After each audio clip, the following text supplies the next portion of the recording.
এই বাপ, তোমরা যারা সিজদা করো না, তোমরা বলো না বাজান, বলো না এই দরদি ভাই চিৎকার করে বললাম, তুমি যদি বলো তোমার পায়ে ধরতে, আমি পায়ে ধরতে রাজি।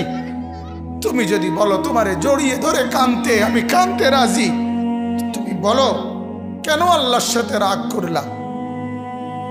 কেন আল্লাহর সাথে রাগ করলা? কেন আল্লাহর সাথে নারাজ হইলা? কেন সিজদা কপালে জুটলো না? কেন মালিকের সাথে সারাদিনের এত কিছুর বিনিময়ে আল্লাহ তাআলা একটা মিস কল দিলে, 2 সেকেন্ডের একটা মিস কল দিলে বন্ধু তুমি টের পাও তোমার মোবাইলে মিস কল আসছে, এত বড় মসজিদে 6টা মাইকের হরন দিয়া আল্লাহু আকবার বলে তোমারে ডাক দেয়, তোমার একটা বারও কানে লাগে না, বিবেকে লাগে না। তোর মতো শক্ত ডাকাত, তোর মতো পাষাণ বেটা আর কে হইতে পারে? বেটা কথা বলেন না কেন? তুই ডাকাত, কত বড় ডাকাত। ওয়ায়াউমা তাকুমুস সাআতু ইউবলিসুল মুজরিমুন। আল্লাহ তাআলা বলেন যখন হাসরের মাঠ কায়েম হবে, হাসরের মাঠ যখন কায়েম হবে, নাফরমানরা, পাপীরা, সমস্ত অপরাধীরা হাসরের মাঠের দৃশ্য এক নজর চতুর্দিক দেখার পর, অবস্থাটা উপলব্ধি করার পরে ইউবলিসুল মুজরিমুন, আল্লাহ বলে সব পাপীরা একেবারে ভেবাচেকা, একেবারে এলোমেলো, অস্থির, পেরেশান হয়ে যায়। হায় এখন কি হবে? এখন কি হবে? হাসরের ময়দানে দাঁড়িয়ে দেখবে আল্লাহর নবী সাল্লাল্লাহু আলাইহি সাল্লাম বলেন 2টা কদম, শুধুমাত্র 2 পাও রাখা যায় যতটুকু জায়গা। আল্লাহ রাসূল সাল্লাল্লাহু আলাইহি সাল্লাম বলেন একজন মানুষ হাসরের ময়দানে শুধু এতটুকু জায়গায় বরাদ্দ পাবে। 1 সুতা ডানে বামে সামনে পিছনে আগ পিছ করতে পারবে না, 1 সেকেন্ডের জন্য বসতেও পারবে না। আল্লাহ তাআলা কোরআনুল কারীমের মধ্যে ইয়াউমা ইয়াকুমুন নাস লিরাব্বিল আলামিন, রব্বুল আলামিনের সামনে সবগুলো মানুষ দাঁড়িয়ে থাকবে, দাঁড়ানো দাঁড়ানো দাঁড়ানো থাকবে, দাঁড়িয়েই থাকবে। মাথার 1.5 হাত উপরে সূর্য। আল্লাহ বলবে সূর্য তোর সমস্ত তাপ আজ ছেড়ে দে, খুলে দে তোর সব তাপ। পায়ের নিচের জমিন উত্তপ্ত তামার মতো উত্তপ্ত হয়ে যাবে। এরপরে আল্লাহ পাক রব্বুল আলামিন ফেরেশতাদেরকে দিয়ে জাহান্নামকে, কোরআনের স্পষ্ট আয়াত ওয়াজিআ ইয়াউমা ইদিম বিজাহান্নাম, হাসরের ময়দানে এরকম পাশে জাহান্নামকে ফেরেশতারা টেনে আনবে। 70,000 শেকল হাদিসের মধ্যে আছে জাহান্নামের মধ্যে লাগাবে। প্রতি শিকলের মধ্যে 70,000 কড়া থাকবে। কড়া, কড়া বোঝেন তো, যেটা লাগায় লাগায় কি বানায়? শিকল বানায়। 70,000 শিকল, 70,000 কড়া প্রতি শিকলে। প্রত্যেক কড়ার মধ্যে 70,000 ফেরেশতা ধরা থাকবে। তাহলে কত কোটি ফেরেশতা? হিসাব বুঝছেন? 70,000 শিকল, 70,000 করে প্রত্যেক শিকলের কড়া, প্রত্যেক কড়ার মধ্যে ধরবে 70,000 ফেরেশতা। এত ভীষণ মারাত্মকের ভাবে ধরার পরেও জাহান্নাম গর্জনের সাথে ফেরেশতাদের হাত থেকে ছুটে যায়। আল্লাহ তাআলা বলেন এই ভয়ঙ্কর দৃশ্য দেখার পরে গোটা হাসরের মাঠে পাপী নাফরমানরা নিরাশ হয়ে যাবে, পেরেশান হয়ে যাবে। এরপরে বলবে, আল্লাহ তাআলা বলেন ওয়ালাম ইয়াকুন লাহুম মিন শুরাকাইহিম শুফাআউ। এই নাফরমান আর পাপীরা দুনিয়ার জমিনে যাকে যাকে সঙ্গী বানাইছিল, যাকে যাকে বন্ধু বানাইছিল, যার সাথে চলে চলে আল্লাহর নাফরমানি করছিল, এদের সবার দিকে তাকাবে, কিন্তু কেউ তাদের জন্য 1 বিন্দু কোনো সুপারিশ করবে। কি রে বন্ধু, একসাথেই বনবিড়ি খাইতাম, অনকুদ্দুর কও না কি করতাম, যে আমার কিছু বলার নেই, আমার কিছু বলার নেই।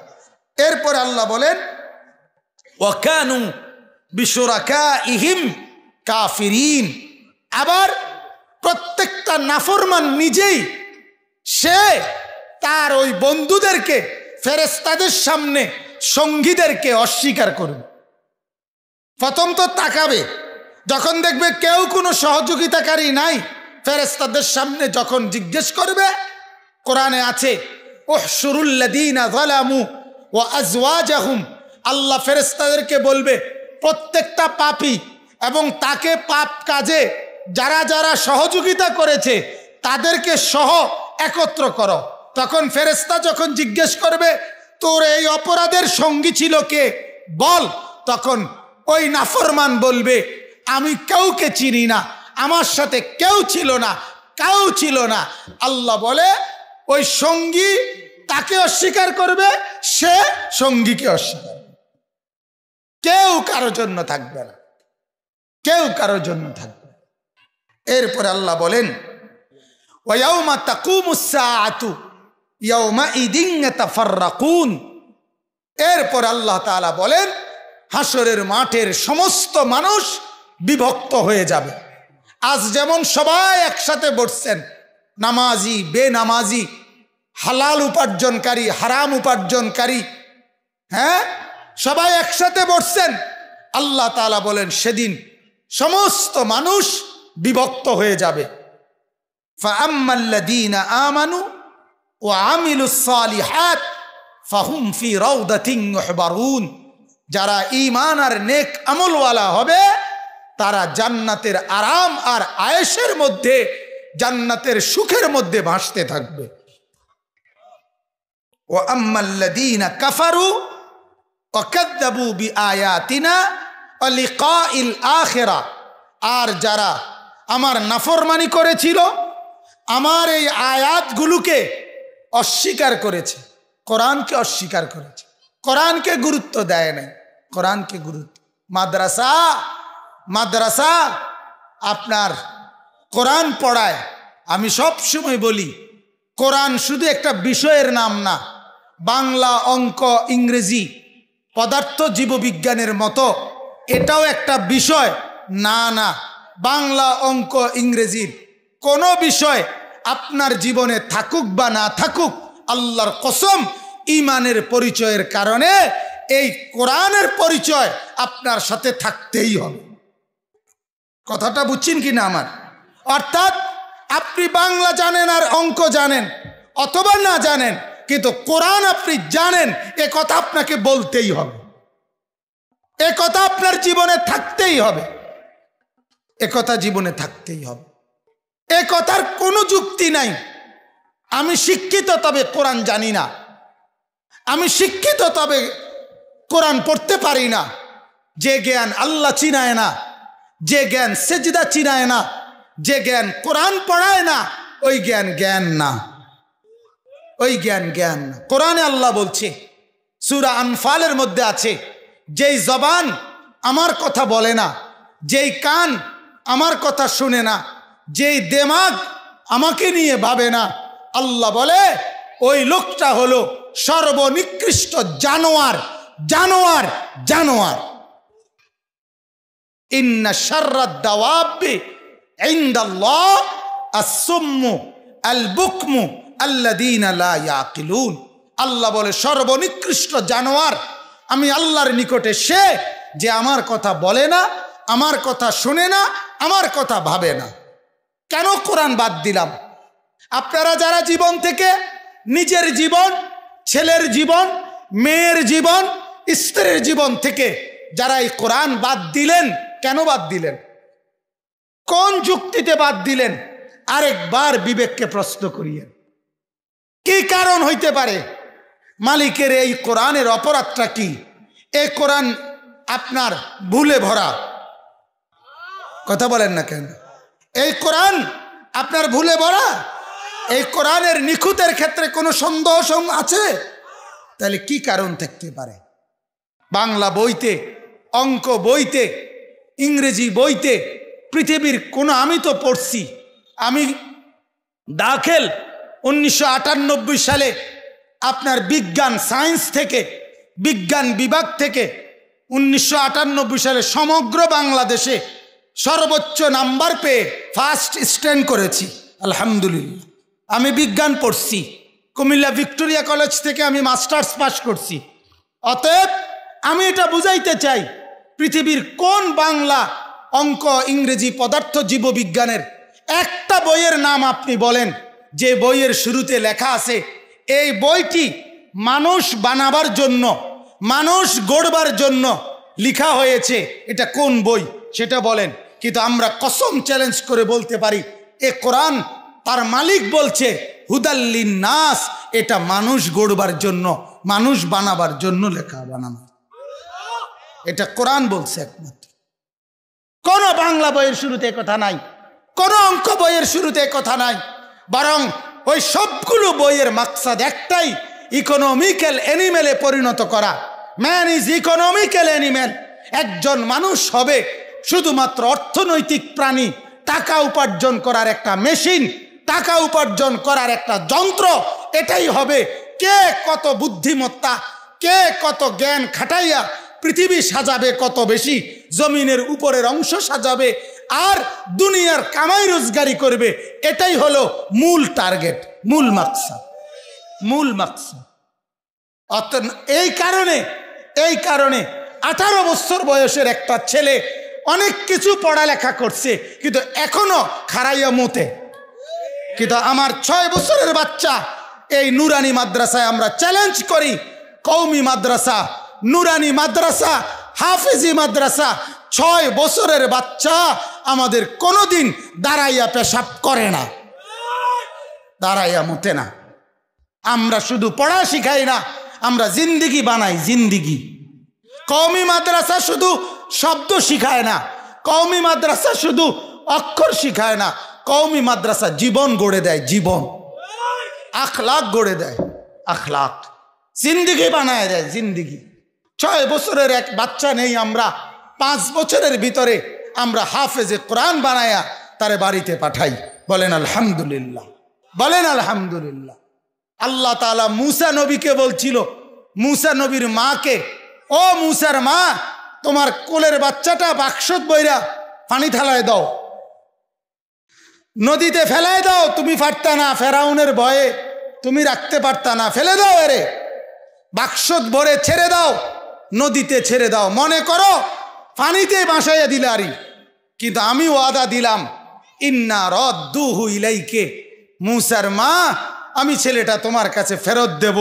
ওয়া জাইলুহু মিনাল মুরসালিন, শুধু ফেরত দেব না মা, আমি তোমাকে একটা রসুল বানাইয়া তারপরে ফেরত দেব। মুসাকে আমি নবী বানায় দেব, নবী। ঠিক আমরাও বলি আপনাদের কাছে, আমরা 6 বছরের একটা বাচ্চা আপনাদের কাছে চাই, এই বাচ্চাটা আপনি আমাদের মাদ্রাসায় দেন, আমরা একটা হাফেজে কোরআন বানায়া আপনার বাড়িতে পাঠাবো ইনশাআল্লাহ, ইনশাআল্লাহ। 12 বছরের জন্য দিবেন, আসমান জমিন, শুধু ভবিষ্যৎ। আরে আমরার ভবিষ্যৎ একেবারে জান্নাত পর্যন্ত। ভবিষ্যতে কি করবে আপনি আমারে আগে বলেন। পৃথিবীর ভবিষ্যৎ কোনো মানুষের হায়াতে, যেই কোনো শিক্ষিত ভদ্রলোক এখন বলেন, কোনো মানুষের যদি বয়স হয় 60 মোট, মনে করেন 60 বছর সে বাঁচলো, তাহলে তার ভবিষ্যৎ কত নম্বর বছরতে শুরু হয়? 45তে। কথা কোন কত থেকে কোন? তাহলে এটা ভবিষ্যৎ কোন কোন বছরের থেকে? কি 35তে না 45 থেকে? হ্যাঁ, পড়ালেখা শেষ করছে, যদি হেতে পড়ালেখা না করে তাহলে কথা বলেন না কেন? তাহলে আপনি 60 বছর রে 3 ভাগে কেমনে ভাগ করলেন? যে 60 বছরের মধ্যে প্রথম 20 বছর হলো অতীত, মাঝখানের 20 বছর হলো বর্তমান, শেষের 20 বছর হলো ভবিষ্যৎ। এটা কোন যুক্তি? আমারে বলেন না, এটা কোনো যুক্তি হলো নি? কথা বলেন না। এজন্য মানুষের হায়াত পুরাটাই বর্তমান, ভবিষ্যৎ শুধুমাত্র আখেরাত। ভবিষ্যৎ কি বলেন না? আখেরাত, আখেরাত। ওয়াল তানজুর নাফসুম মা কদ্দামাত লিগাদ। আল্লাহ বলে, আজকে তুমি ভাবো আগামীকাল কিয়ামতের জন্য তুমি কি পাঠিয়েছ, তাহলে আগামীকাল মানে ভবিষ্যৎ। আল্লাহ বলছে ভবিষ্যৎ হলো আখিরাত। ভবিষ্যৎ কি বলেন? তাহলে আমরা বাচ্চাটার বর্তমান দুনিয়াটাও দেখি, আমরা বাচ্চার ভবিষ্যৎ আখিরাত জান্নাত পর্যন্ত পৌঁছবার সবক আমরা তারে শিখাই। বলেন আলহামদুলিল্লাহ, বলেন আলহামদুলিল্লাহ। অতএব শেষ কথা এটাই, আল্লাহ বলেন ওয়া আম্মাল্লাযীনা কাফারু ওয়া কাযযাবু বিআয়াতিনা, যারা তোমরা কুফরি করছো, যারা আমার আয়াত অস্বীকার করছো, ছেড়ে দিচ্ছ, ওয়া লিকাইল আখিরাহ, আখিরাতের সাক্ষাৎ, পরকালের সাক্ষাৎ ভুলে যাচ্ছ, আল্লাহ বলেন ফাউলাইকা ফিল আযাবি মুহদারুন, তোমরা অবশ্যই জাহান্নামের আযাবের মধ্যেই অংশগ্রহণ করবে। শেষ আয়াত আল্লাহ বলে ফাসুবহানাল্লাহি হিনা তুমসুনা ওয়া হিনা তুসবিহুন, অতএব হে আমার বান্দা, সকালেও সন্ধ্যায়ও আমার তাসবিহ পড়ো, আমাকেই ভাবো, আমাকেই ডাকো, আমাকেই ডাকো।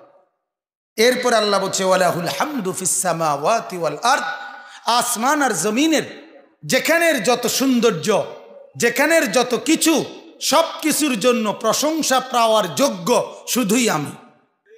কথা বলেন কে? আল্লাহ। আল্লাহ ও আশিয়ান ওয়া হিনা তুজহিরুন, আল্লাহ বলে বিকাল বেলা আমাকেই ডাকো, ওয়া হিনা তুজহিরুন, দুই প্রহরে দুপুর বেলা আমাকেই ডাকো। আল্লাহ বলে বান্দা শুধু আমাকেই ভাবো, আমাকেই ডাকো, আমার সাথেই সম্পর্ক গড়ো। কাজেই মুসলমান, আপনার যে সন্তান ফজরের নামাজের সেজদা কপালে জোটে না, আমি বললাম আমার নাম আনিসুর রহমান, আমি চ্যালেঞ্জ করলাম আপনার যেই ছেলে ফজরের নামাজ পড়ে না, মেয়ে ফজরের নামাজ পড়ে না, এ ভদ্র না, ভদ্র নয়, ভদ্র নয়, অসভ্য, অসভ্য, অসভ্য। তুমি যদি সাহস থাকে তো তুমি প্রতিবাদ করো, তুমি যুক্তি দাও। আমি বসুন দরকার হলে তুমি বলো। সেজদাবিহীন কোন মুসলমান ইমানদারের ছেলে, মেয়ে, বিবি, যার কপালে সেজদা নাই, সে শিক্ষিত হয় নাই, সে সভ্য হয় নাই, সে ভদ্র হয় নাই। আল্লাহ কোরআনে বলছে ইবলিসকে, ইবলিস তুই সেজদা করলি না, অহংকার করেছিস, তুই বের হ আমার থেকে। জন্য যে সেজদা করে না সে অহংকারী, আর অহংকারীকে ভদ্র বলে না। কথা বলেন না কেন? অহংকারীকে কি বলে না? ভদ্র বলে না। নাই তো বলেন আপনি পৃথিবীর কোন ডিকশনারিতে আছে কথা যে অহংকারীকে সভ্য বলে, অহংকারীকে ভদ্র বলে? আল্লাহ তো কোরআনে বলছে সেজদা না করা এটা অহংকার। এটা কি বলেন না? তাইলে অহংকারী কি ভদ্র হয়? অহংকারী কি সভ্য হয়? অতএব ছেলেকে ভদ্র বানান, ছেলেকে সভ্য বানান। পড়েন আপনি, কোনো সমস্যা নাই, বাংলা পড়েন, অঙ্ক পড়েন, ইংরেজি পড়েন, পদার্থ পড়েন, জীববিজ্ঞান পড়েন, হিমালয় পর্বত ফুরাডা ফইরা বাইতলে পড়েন, কোনো মানা নাই। আটলান্টিক মহাসাগর পইরা বাইতে নালান, কোনো আপত্তি নাই। কিন্তু কোরআন বাদ দিলেন কেন? সেজদা বাদ দিলেন কেন? গোলামি বাদ দিলেন কেন? বন্দিগি বাদ দিলেন কেন? আল্লাহকে ছেড়ে দিলেন কেন? আল্লাহর সাথে দুশ্মনী কেন?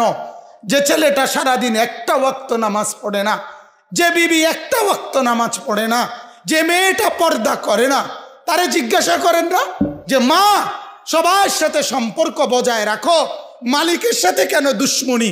আল্লাহর লগে কি নারাজি হইলা? আল্লাহর সাথে কি দুশ্মনী? আল্লাহর লগে কেন রাগ করলা? কেন রাগ করলা? এই বাপ, তোমরা যারা সেজদা করো না, তোমরা বলো না বাজান, বলো না। এই দরদি ভাই চিৎকার করে বললাম, তুমি যদি বলো তোমার পায়ে ধরতে, আমি পায়ে ধরতে রাজি।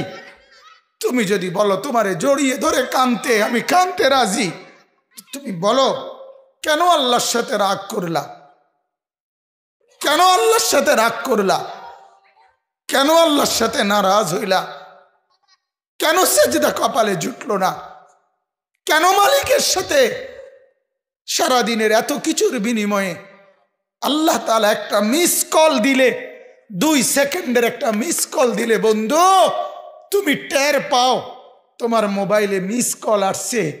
এত বড় মসজিদে 6টা মাইকের হরন দিয়া আল্লাহু আকবার বলে তোমারে ডাক দেয়, তোমার একটা বারও কানে লাগে না, বিবেকে লাগে না। তোর মতো শক্ত ডাকাত, তোর মতো পাষাণ বেটা আর কে হইতে পারে? বেটা কথা বলেন না কেন? তুই ডাকাত, কত বড় ডাকাত! হ্যাঁ, এজন্য ইনশাআল্লাহ আল্লাহকে রাজি করব। বলেন ইনশাআল্লাহ। সেজদা করব তো ইনশাআল্লাহ। যুবকরা তোমরা বলো না ইনশাআল্লাহ। নওজোয়ান তোমাদেরকে বলি, আমার আশা ভরসার স্বপ্ন এই নওজোয়ানদেরকে জাগানো। আমি সারা দিন রাত চাই যুবকরা জেগে উঠুক, কারণ আগামীর পৃথিবী, গোটা বিশ্ব 2 ভাগ হবে। এটাই পৃথিবীর পুরা ভবিষ্যৎ। এক ভাগ পুরাপুরি দাজ্জালের অনুসারী কাফের, আরেক ভাগ মাহাদির অনুসারী ইমানদার। এই 2 ভাগে পৃথিবী অচিরেই বিভক্ত হয়ে যাবে। তুমি যদি মাহাদির পক্ষে থাকতে না পারো, তুমি যদি দাজ্জালের ধোকায় পড়ে যাও, আল্লাহর কসম ঈমান নিয়ে কবরে যাইতে পারবা না। অতএব আমি তোমার ঈমান চাই, আমি যুবকের ঈমান চাই, আমি যুবকের আখিরাত চাই। আল্লাহ তাআলা আমাদের প্রত্যেককে ঈমান আমলের দৌলত দান করেন, কবুল করেন।